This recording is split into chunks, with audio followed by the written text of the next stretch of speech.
নমস্কার। আজকের আমার গল্প পুতুল নাচ। রবীন্দ্রনাথের কথা মতো ছোট প্রাণ, ছোট ব্যথা, ছোট ছোট দুঃখ কথা, নিতান্তই সহজ সরল। সহস্র বিস্মৃতি রাশি প্রত্যহ যেতেছে ভাসি, তারে দু চারিট অশ্রুজল।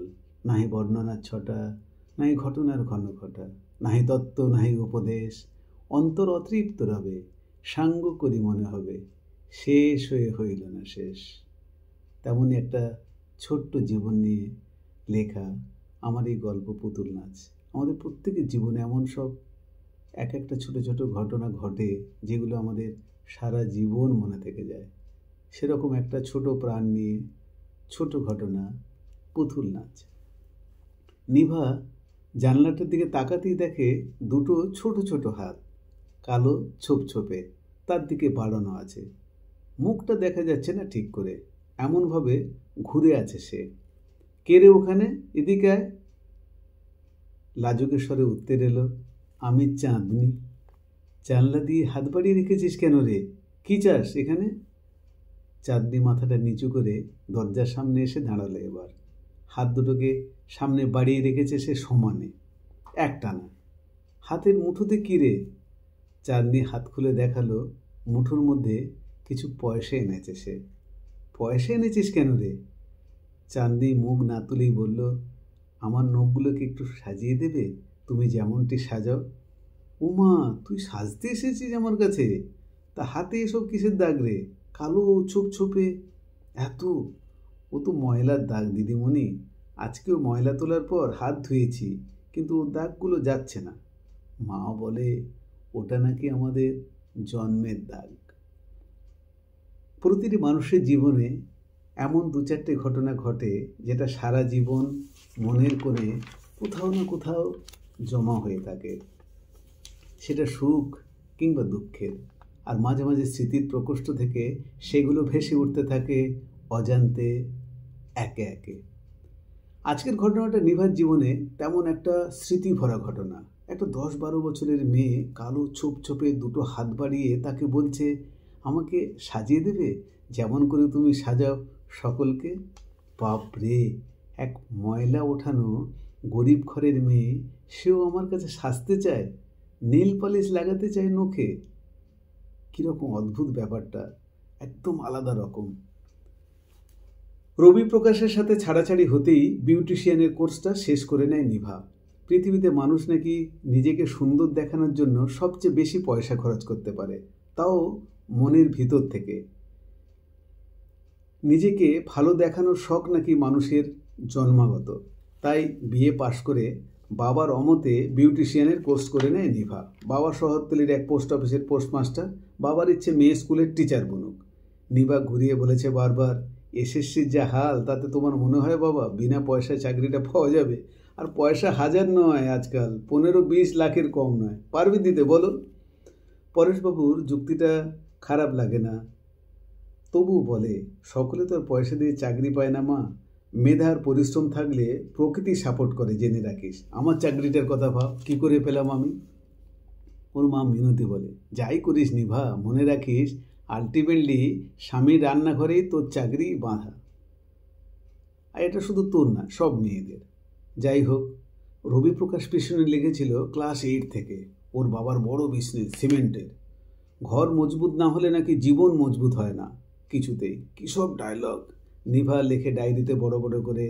মনে মনে কখনো ভাবিনি প্রেম করব কখনো, কিন্তু রবিটা এমন পিছনে লাগলো, শেষে রাজি হলাম। ও নাকি সারা জীবন আমাকে হাসি খুশিতে ভরিয়ে রাখবে। ও মা, সেই ছেলে সামান্য কারণে কেটে পড়ল। কারণটা সামান্য বলে কি করে? বিয়ের নামগন্ধ নেই, আর সুযোগ বুঝে সেই শরীরটা নিয়ে টানাটানি। আমি কতবার বলেছি রবি, মেয়েদের মনটাই সব, ওটা জয় করতে পারলেই হলো, শরীরটাই আপসেই ছুটে আসে। কিন্তু কে শোনে কার কথা? রবি প্রকাশ যুক্তি দেয়, সিনেমার হিরোদেরকে টেনে এনে। ক্ষমতাশালী পুরুষের এটা নাকি অধিকারের মধ্যে পড়ে, প্রেমিকার দেহ মন দুটোই তার অধীনে থাকে। যা হোক, নিভা নিজের পায়ে দাঁড়াতে নিজের শহরতলি ছাড়িয়ে এক বড় শহরের এক কোণে বিউটি পার্লার এসে খুলেছে। নামটা দিয়েছে ও সুন্দর, পুতুল নাচ। এই নামটা দেওয়ার পিছনে একটা বড়সড় কাহিনী আছে তার। ছোটবেলায় বাবার সাথে ভিন গাঁয়ে যেত পুতুল নাচ দেখতে। সেই থেকে পুতুল নাচ আর পুতুলের প্রতি তার ভারী শখ। শুধু বিউটি পার্লারের নাম নয়, বিউটি পার্লারের ভিতরেও ভিন্ন ভিন্ন পুতুলের ছবি এঁকে রেখেছে সে আর্টিস্ট দিয়ে। তার কাছে পুতুল নাচ শুধু বিনোদন নয়, এ যেন লোক সংস্কৃতির সবচেয়ে বড় ধারক ও বাহক। সামাজিক বিষয় ও সমসাময়িক ঘটনা শুধু নয়, এ যেন শিশু, নারী, পুরুষ, বয়স্কা সকলের জীবনের প্রতিচ্ছবি। সুখ, দুঃখ, শিক্ষা, অশিক্ষা, প্রেম, বিরহ, দাম্পত্য কলহ সব কিছুই যেন এক একটা পুতুল নাচ। যেমনটি নিভার জীবনটা, প্রথম ভালোবাসা নাকি জীবনের সবচেয়ে বড় ভালোবাসা, সেটাও হারিয়েছে সে বিনা দোষে। রবি প্রকাশ ফোন করলে নিভা বলে, রবি, একটা শিক্ষা আমি তোমার কাছ থেকে শিখেছি ঘাটা পাওয়ার পর, নিজের পায়ে দাঁড়াতে না পারলে নিজের সুখটাও নিজের সাথে দাঁড়ায় না কখনো। আমার পুতুল নাচ নিয়ে বেশ ভালোই আছি আমি। আর আরে বাবা, শুনুন আমার পুরো কথাটা।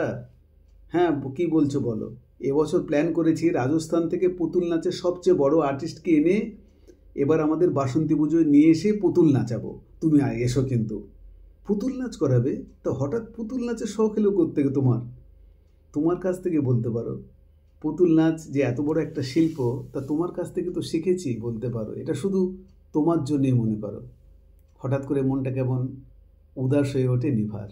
রবিকে ক্ষমা করে দিতে ইচ্ছা হয় তার, যেন রবি আজকাল তার মন জয় করার জন্য উঠে পড়ে লেগেছে, শরীরটা নয়। পরক্ষণে আবার রাগ হয় রবির উপর। সন্ধ্যের আবছা আঁধারে সুযোগ পেয়ে যেমনটি করছিল ও, না বলা সত্ত্বেও কিছুতেই সে আঁচড় ভুলতে পারে না নিভা। তারপর রবি যেসব কথা শুনিয়েছিল ওকে, সে আর মনে করতে চায় না নিভা। ভগবান নাকি নারীর শরীর বানিয়েছিল শুধু পুরুষদের জন্য, কী সব কথাবার্তা। নিভাকে অনেকক্ষণ আনমনা দেখে এদিকে উদাসী চাঁদনি ওর গা ঝাঁকাতে থাকে। দিদিমণি বলো না, আমাকে সাজিয়ে দেবে নখগুলোকে, এই কটা পয়সা রাখো, আবার কাল বাবুদের বাড়িতে ময়লা তুলে বাকিটা দিয়ে দেব, আবার নিয়ে আসবো। আলতো আলতো গোলগাল মুখখানা, চোখ দুটো বড় মায়াবী মায়াবী। নিভা বলে, চাঁদনি আয়, তোর হাতটা আগে সাবান দিয়ে ধুয়ে দিই ভালো করে। হঠাৎ চাঁদনির মুখটা কেমন রাঙা হয়ে ওঠে, সূর্যের রক্তিম আভার মতো। ও বুঝেছে বেশ দিদিমণি রাজি হয়েছে ওকে সাজিয়ে দেওয়ার। সে কি আভা তার চোখ মুখে, এইটুকু পাবে বলে এত খুশি। পয়সাগুলো নিভার চুড়িদারের পকেটে ঢুকিয়ে দিল না বলে। নিভা বলে, চাঁদনি কি করছিসটা কি, রাখ। মনে মনে বলে, চাঁদনি তুই তো জানিস না তুই কত বড় স্মৃতি বানিয়ে দিলি আমার জীবনে, পয়সার কি ভ্যালু রে তার কাছে। মুখে বলে, বস, সব করে দেবো তোকে যেমনটি চাস। তা আজকে কেন এলি হঠাৎ, কোনো অনুষ্ঠান আছে নাকি তোদের বাড়িতে? না না, আজ না, আমার মা যে বাবুর বাড়িতে কাজ করে তার মেয়ের জন্মদিন।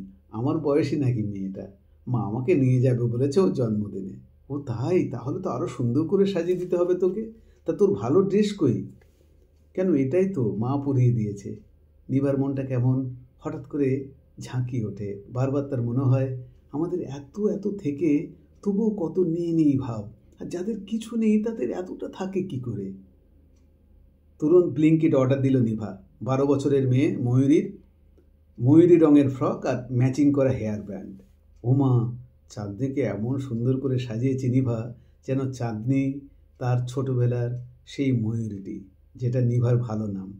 আয়নার সামনে চাঁদনিকে দাঁড় করাতেই যে হাসিটা সে হাসছিল, নিভার মনে হয় সারা জীবন চেষ্টা করলেও বুঝি এমন হাসিটা হাসতে পারবে না সে কখনো। লিওনার্দো দা ভিঞ্চিও দেখলে মোনালিসা ছেড়ে চাঁদনির ছবি আঁকতো আরও যত্ন করে। এত সুন্দর সে হাসি। তারপর মনের সুখে চাঁদনিকে কোলে নিয়ে দোলাতে থাকলো বারবার, আর চাঁদনি হাসিতে ফেটে পড়ছিল ঝর্ণা ধারার মতো অহরহ। এই ভিডিওটা মনে হয় তার জীবনের সর্বশ্রেষ্ঠ ভিডিও, পুতুল নাচের। হঠাৎ দেখে রবি প্রকাশের ফোন আবার। কি নিভা, বাসন্তী পুজো তো এসে গেল বলে পুতুল নাচ দেখতে আসবে তো প্লিজ? নিভা বলে, মনে হয় না তোমার এই পুতুল নাচ দেখার আর দরকার হবে আমার, নিজের হাতেই তো পুতুল নাচাচ্ছি এখন, তুমি বরং দেখে যেও। নমস্কার, সকলে ভালো থাকুন, এই চাই সব সময়।